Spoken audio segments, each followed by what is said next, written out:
So, Calin, you just spoke about an important thing, and you said that that the stall is not really the reset.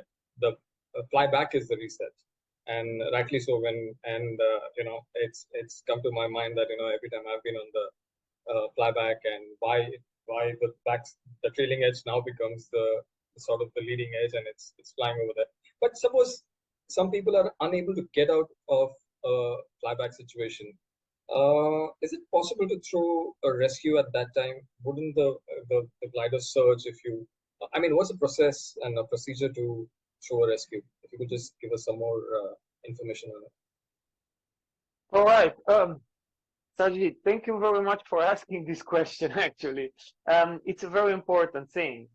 So, as I said before, yes, the flyback is the reset and not the stall because of the inverted airflow, which clears cravats, and because the paraglider cannot go in an auto-rotation movement while flying backwards.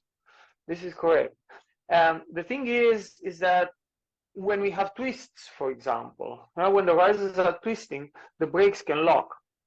And if the brakes lock, I lose control of the aircraft. If my paraglider is flying in this state, so it's not stalled, it's not in flyback, obviously, it can and will go into auto-rotation most of the cases, which complicates our situations greatly because auto-rotation can eat rescues, and then even our chance to save our life is put into danger, yeah?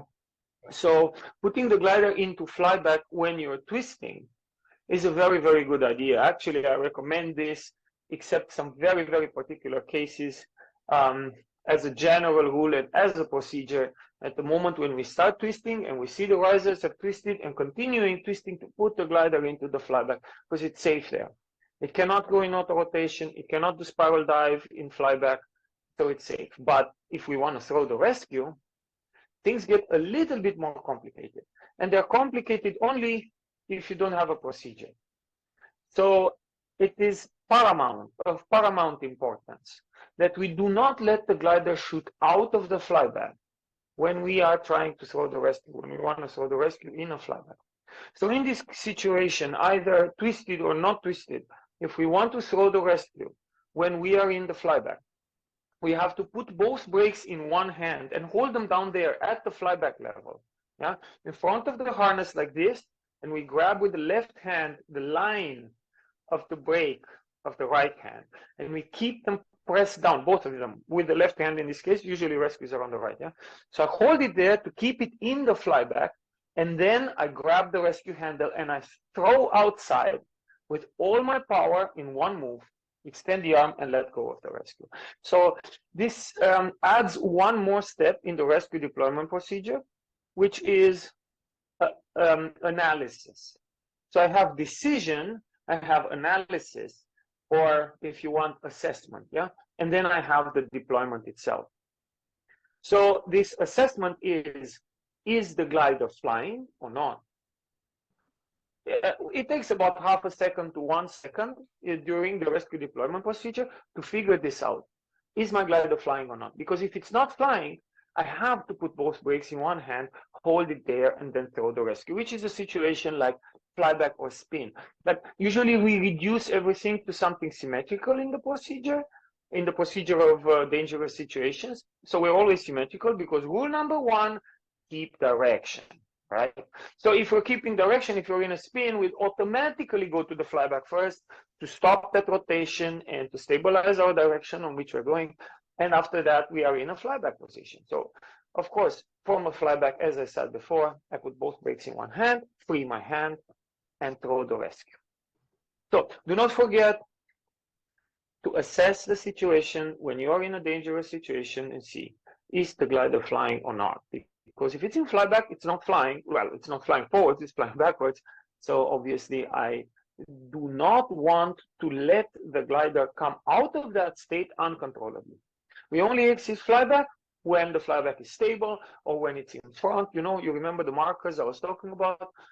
So we do not exit flyback randomly by just releasing one brake. The glider can shoot, and while I'm making my throwing deployment process, it's possible that I'm actually in a much worse situation when I'm falling in between the lines and and I will complicate my deployment and everything greatly. So this is a really good thing to keep in mind. And I would take this opportunity also to talk about my rescue deployment procedure. Okay. If we have the time. Yeah, sure. All right, cool. So the rescue deployment procedure, this is really how I teach it to my students. And I've tested this technique over, well, I think it's about 21 years of paragliding, and I've seen results. Okay. I've seen results in some of the most busy paragliding spots in the world. It's working in 95% of the cases really beautifully. You can say, yeah, in 5% of the cases, maybe there can be recommended another technique. But when it comes to throwing the rescue, guys, speed is of essence. It's important to think fast. It's important to have a clear head and not get lost in decisions. So I will always favor the simple and most encompassing maneuver that encompasses the most situations probabilistically, rather than a complicated decision process where you got 4 or 5 steps. Right. So the steps are the following, and I'm going to talk about the first 3 steps, which are the most important. Decision, the decision to throw the rescue. And you have 3 cases on the decision, yeah? Which is completely loss of control, temporary loss of control with insufficient height to regain that control, and panic, fear, or any situation that makes you unable to fly. Right. So case 1, I have lines that are broken, or there is a collision and I'm entangled with another pilot. I cannot have any more control over the glider. Right. It's done, it's cooked. Many twists, brakes are locked, weight shift is locked, I can't open that twist, loss of control. Case 2, temporary loss of control with insufficient height. So let's say I'm twisted 2 times, so that would be 720 degrees twist. I'm in the flyback, I'm safe, there's no auto rotation or anything, and I'm shaking my legs really hard to open that twist, yeah? But I know it's probably going to start to open, but I look down and I see that I have 300 meters above the ground, and I don't want to risk it because I don't know. Right. Maybe it takes 200 meters, maybe it takes 100, maybe it takes all the way down to open that twist. I decide to throw the rescue. What I do, put both brakes in my hand and continue as I explain. All right. In case 3, Put brakes in your hand even if you're not in flyback. You're just holding. I said I am in a flyback. I said that I'm in a flyback twisted. Okay. I'm in a flyback twisted. That was my example, yeah? I was in a flyback, I was twisted, I put both brakes in one hand, hold them well down there, grab the rest, boom. Okay, and case number 3, I'm flying and suddenly I have a rush of panic, or I feel that my glucose level in my bloodstream is dropping and I feel like, oh, I feel drowsy and I feel like I'm gonna lose it. Well, throw the rescue first and then pass out, okay? Yeah. Not the other way around, please, not the other way around. There have been cases. So I've noticed that when pilots respect the flying area, and especially when doing maneuvers, when they respect the box, in more than 90% of the cases, I would say 98% of the cases, throwing the rescue is the best decision they can take. Right. So when it comes to the decision factor, as soon as you're thinking rescue, you should already snap onto the procedure and follow the procedure through. There are very few exceptions. Like if you're flying, for example, over a lake with near frozen water. Well, why should you be there in the first place? And second, yeah, if you throw your rescue over a lake with near frozen water, you kill yourself. Yes. That's it. You're going to go in that water and you will die. So, and there are a few other examples. I don't want to get too long here. So temporary loss of control, permanent loss of control, temporary loss of control with insufficient height, and panic, fear, or anything that makes you unable to fly. This is the decision. Once you have taken the decision, you don't come back to it. You don't go like, yeah, but maybe I can fix this, or just throw. It's with a 98% probability is the best thing you can do. You won't regret that. No, I'm shaking my head because I'm guilty of these things. And I'm like, sorry? I'm shaking my head because I'm guilty of these things. This is something else I want to talk to you about after you finish. Because what you're saying if 95% of the time it does work, I'm in those 5% of the people who never think about throwing. It's always about solving it. And in spite of knowing so much, doing the podcast, hearing so many people out, but when it comes to there was an incident that happened to me, which I will tell you, and maybe you can have a review on that. But I never, the thought to throw the rescue is never there. It's always about solving it. So yeah, sorry, you continue. I That's just why I feel that insist I so just much feel on it. connected to what you're saying. That's why I insist so much on it, because we tend to forget that we have these life-saving devices which are working wonderfully. Right. Okay, so that was step one, decision, and it's the most important by far. We cannot talk about rescue deployment if we don't talk about decision. Right. All right. Now, step number two. Step number two is really quick. So you just look up what you got, because if you have a flying glider, you can release the brake from your hand and grab the rescue and throw. Now, somebody's going to say, okay, what if I have a flying glider and I put both brakes in one hand, hold them really well down there to be sure, and then I throw my rescue? Well, it's not bad, guys, but there are some situations where you cannot put both brakes in one hand, and I'll give you an example. Like, for example, if you're twisted and you were not in flyback, your hands were up, right. So you're twisted with an open glider. Right. You can't pull the brakes because, you know, if it goes more than 720, the brakes lock, and then you're going to spend time forcing yourself to pull the brakes, right. And you're wasting time, right. Precious time, by trying to pull those brakes. Or, for example, if you're in an auto rotation, you're in a hardcore auto rotation, and the brake is so hard you cannot pull it physically. Right. It's not possible. And you're also experiencing 4 or 5 Gs. And now you want to throw the rescue, but you keep trying to pull that brake. And so, as I said, don't get lost into it. If you can put both brakes in one hand down there at the flyback position, well, do it, but it's not going to do anything bad. Right. So if the glider is flying, for example, and you forget that, well, a flying glider, I can release the brake from my hand, just grab the rescue and throw. But if you forget, you pull it to the flyback, you hold the brakes down there, worst case scenario, you're stalling it. But it's no problem, because if you really hold it, there is no complication on your rescue deployment. So better hold them than forget to hold them if you're in a flyback. On the other hand, there are some situations when you cannot hold them. So be aware of this. You just look up, okay, the glider is in flyback. Okay, both brakes in one hand, hold them down there. Or you're thinking, okay, I want to throw the rescue. What's the glider doing? It's in spiral. Okay, fuck. I don't care. I release the brake, grab the rescue, and I throw. You know, would it be, Calin, what's coming to my mind is when you say we are in flyback and hold both the brakes together and then hold it. What I've never thought about this, of practicing this when I'm doing SIV or when I'm doing or just generally when I'm installing the glider and I'm going to flyback. The flyback is so sensitive that I'm like, I know on my Aquila, my flyback is at the carabiners. I don't even look at it. I just go there now, and I know it's going to go into flyback. But a little bit, a few centimeters up, and it just shoots out. So you're saying that now we need to, you know, pull both the brakes in one hand and push them down. So this probably also needs a little bit of practice, or maybe is it a good thing to practice this generally?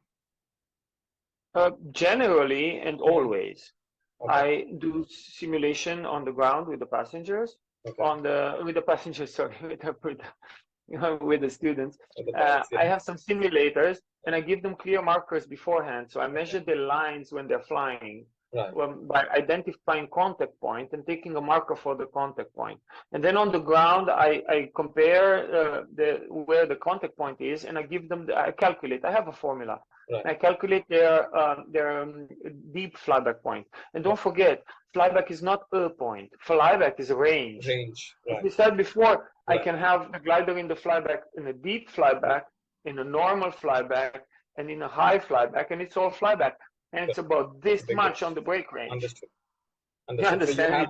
So you have that range to pull the and hold it. And you don't even care about the symmetry. So when you keep both brakes in one hand at the flyback, you want to make sure that the glider doesn't pop out. That's a very big, good point. Yeah. It's a long range. You can be also at the stall point if you want, like when it's like fully Yeah. just trashing, Yeah. it doesn't matter anymore. You're As long throwing as you the have both rescue. the brakes in both the brakes in one hand, this is going to be safe. Yeah, I agree. Exactly. Yeah. Exactly. That's the point. Yeah. And you only need to do this until the rescue is out Yeah, and so, open. right. And open. Right. So you will keep it there after you throw. Right. Okay. So as I said before, is the glider flying? Yes. I release the brake from my hand, grab the rescue and throw. And if the glider is not flying, then I put both brakes, hold them down, grab the rescue, throw it, and after it's open, then I can release this or continue pulling on them because you want to disable the glider as well, which is another topic. There is one exception here, I mean, which is not really an exception, but it's like logical. If I have a cravat on the left-hand side, Okay. and you remember from cravats, the rule always keep direction.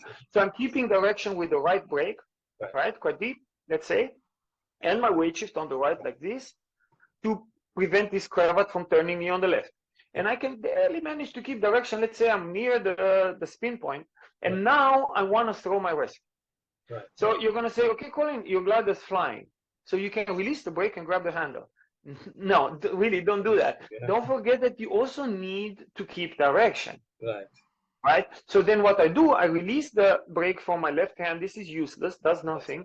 I come here, I hold it, and this time I hold it carefully. Yeah, I hold it carefully there at the position where I am keeping my direction. And now I have my free hand and I throw. Never try to throw the rescue with a brake in your hand. Right.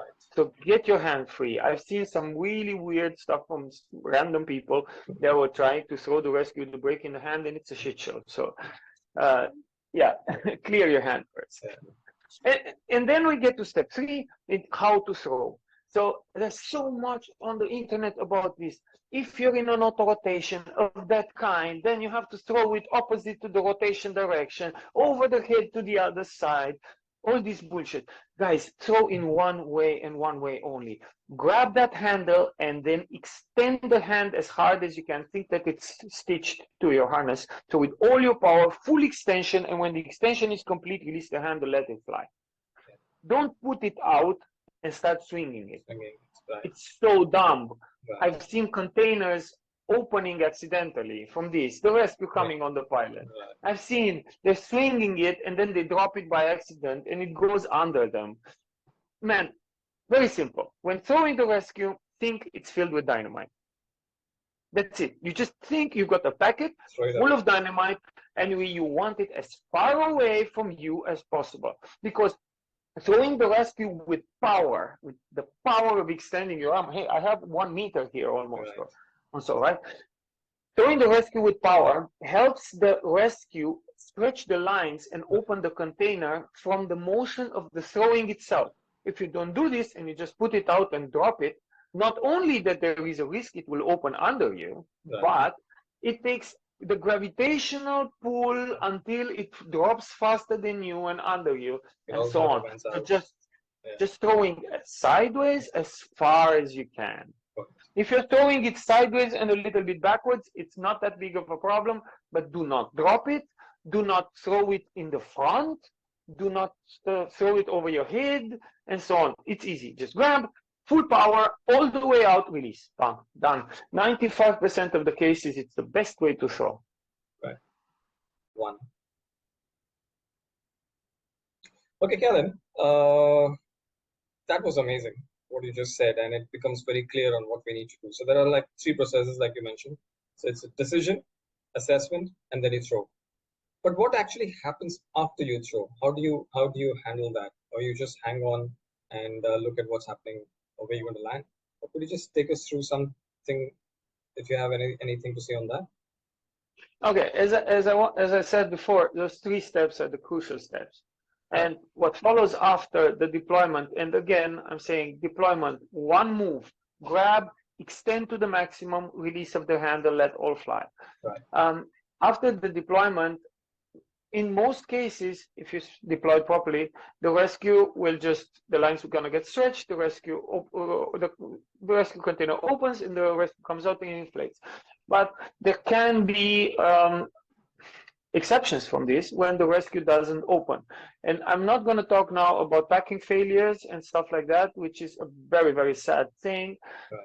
But I'm going to talk about different movements, like, for example, you throw the rescue and the rescue goes into the lines. It is possible. And now what you got is that your rescue is actually in the lines, up there with the paraglider, kind of did not really start to inflate yet, and you're in this situation.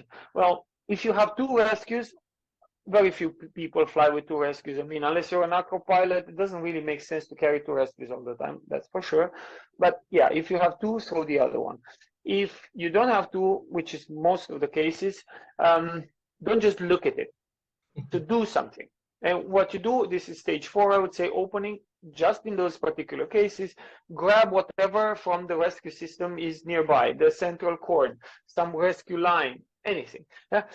And pull on it, even pull on it towards you, to open the rescue, to make at least a part of the rescue to catch some air, because round and squares, as soon as they get a pocket of air, like if you have two lines that are tight, with the material in between getting air, it creates a chain reaction around the rescue, so this forcefully pulls it open. Beamers and Rogallos don't have this process, unfortunately, and that's why if the rescue opening is hindered with a Rogallo or with the beamer, so triangular rescues, yeah, well, still fight for it. You know what I mean? Don't just sit there. This is the opening phase. Yeah. Once the rescue is open, you have to disable your paraglider. This is step 5, because what can happen is, if this is the rescue and I'm hanging here under the rescue, but the paraglider is still flying, the paraglider can go under me and fly upside down. Aerodynamic processes are not linked to gravity. They're linked to airspeed, yeah, and airflow. So if I have the support point of the rescue and the glider upside down, is flying upside down and develop lift downwards. Right. And it really pulls you down, and you can reach up to 10 meters per second with this, which breaks your legs and your back, where the intended speed of the rescue is like 5 meters per second. So attention. Disable the paraglider, usually just wrap the lines around your hands and then climb on the brake line until you get to the material and put it in between your legs. That's the best solution when you're coming and landing with the rescue. If you have enough height to do this, of course. So that's disabling the paraglider. And then once the paraglider is disabled, you have to prepare for impact. This is stage 6. So at the moment when the rescue opens, it's usually supported here on your shoulders. So it pulls you in an upright position. Try to take the ground in with the knees a little bit bent and like springs to take the impact, and then roll on the side. The speed is pretty much similar to jumping from 1.5 meters, not more than that. Right. So like you're jumping from a table with a chair on it. Right. You're jumping from that chair. It's a bit, so you have to be prepared for it. And then once you're landed with the rescue, stage 7, signaling others. So usually we fly in paragliding areas. We are not alone when we fly. So if we land with a rescue and we are fine, that we don't need medical attention, we don't need to be rescued, in this situation, we have to signal the other pilots that we are okay. Right. And how we do that? Well, we collect our equipment as quick as possible. So don't just sit there and light up a cigarette and wow, I survived my rescue deployment, amazing. And then the helicopter comes, you know, above you, and you're like, what's going on? Well, what's going on? Somebody was flying, saw you there, saw you didn't move, and they picked up the phone in flight and they called emergency services. So there you go. Or you see another pilot coming in to land near to you to help you, and he crashes in a tree and you have 2 accidents. The idea is that if you're fine, collect your equipment. That's how you're signaling other pilots that you're fine. Right. Also, if you are in a country where emergency services are active, you should pick up your phone. Of course, if you're fine, you can do that. And try to call the emergency services and tell them that you don't need their help.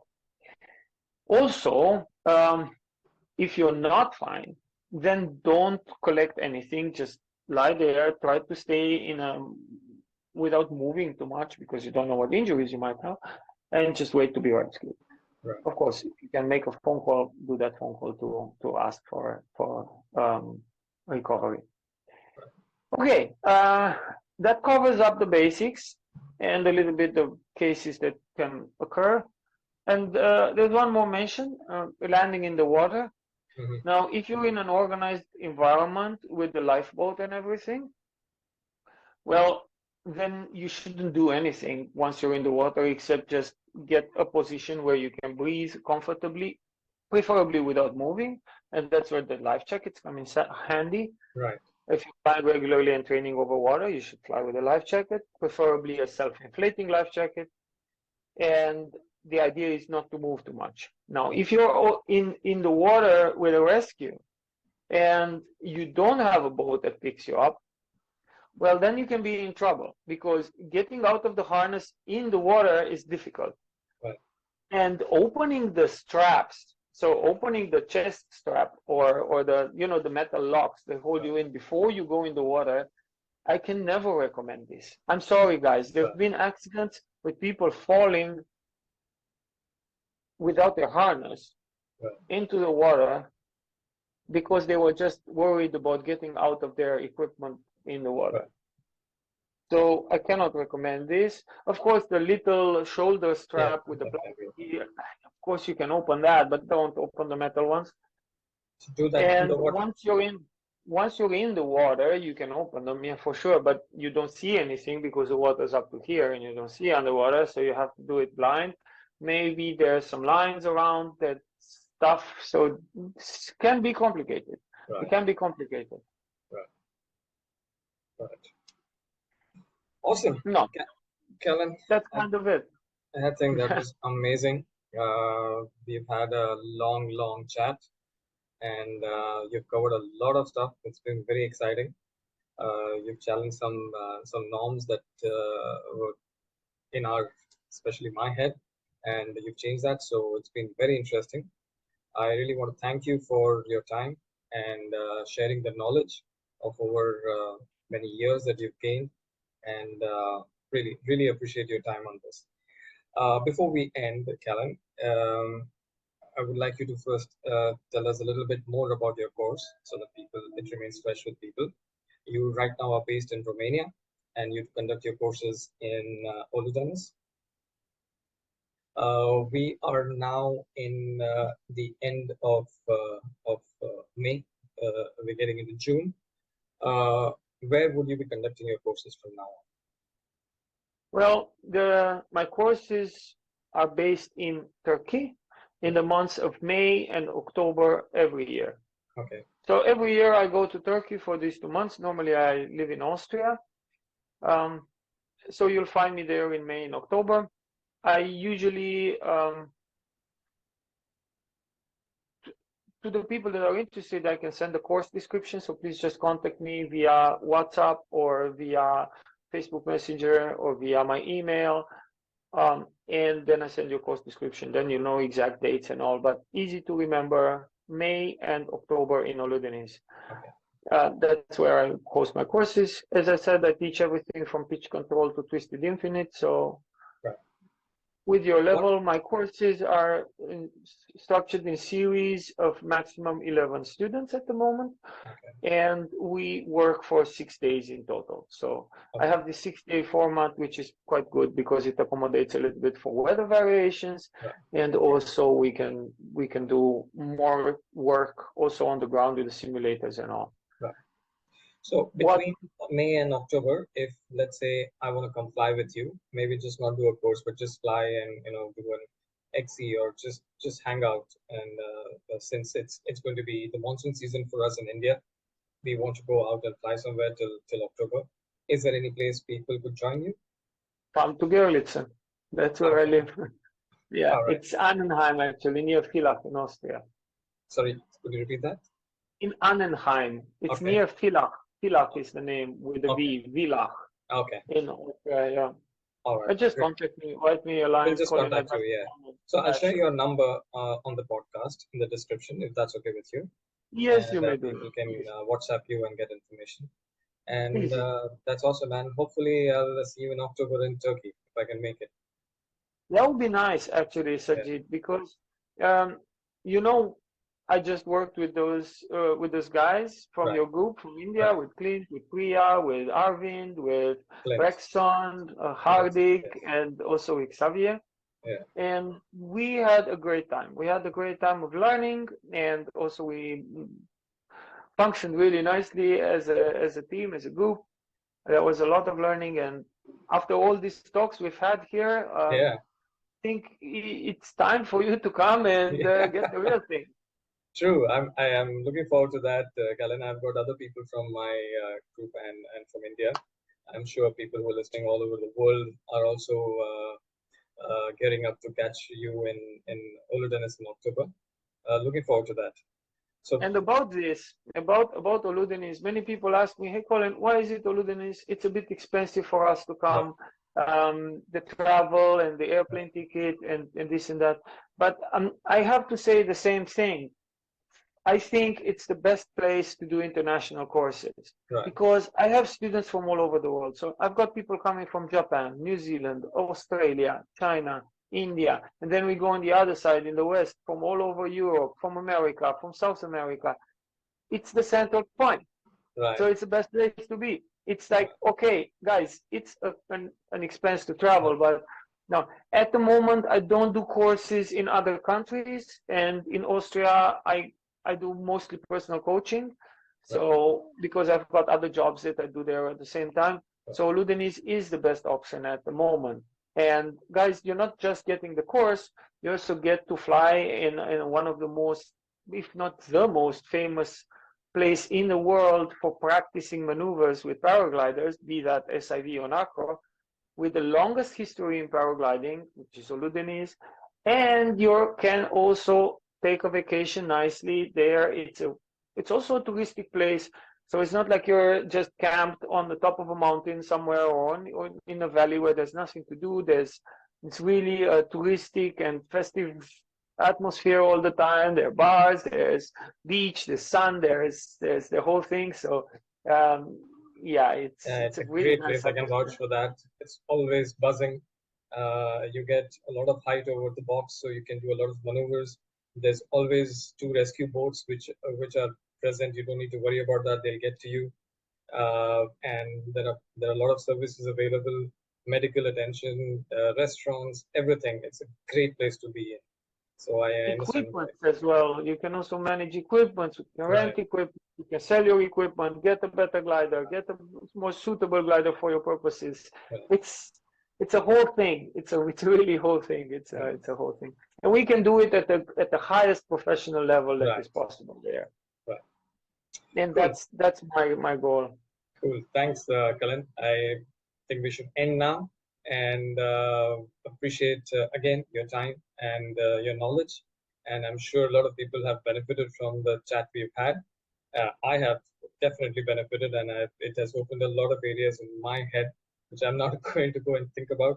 So thank you very much. I wish you the best for your courses, and I hope to see you in October in Olu Tennis or before that at your place. I'll connect with you. I'll share your number on the group on the description, and hopefully we connect again. Thank you so much. Thank you so much, and I'm looking forward to completing your training. All right, perfect. Thanks, man. Cheers. Bye bye. Ciao. Thank you for watching. Thank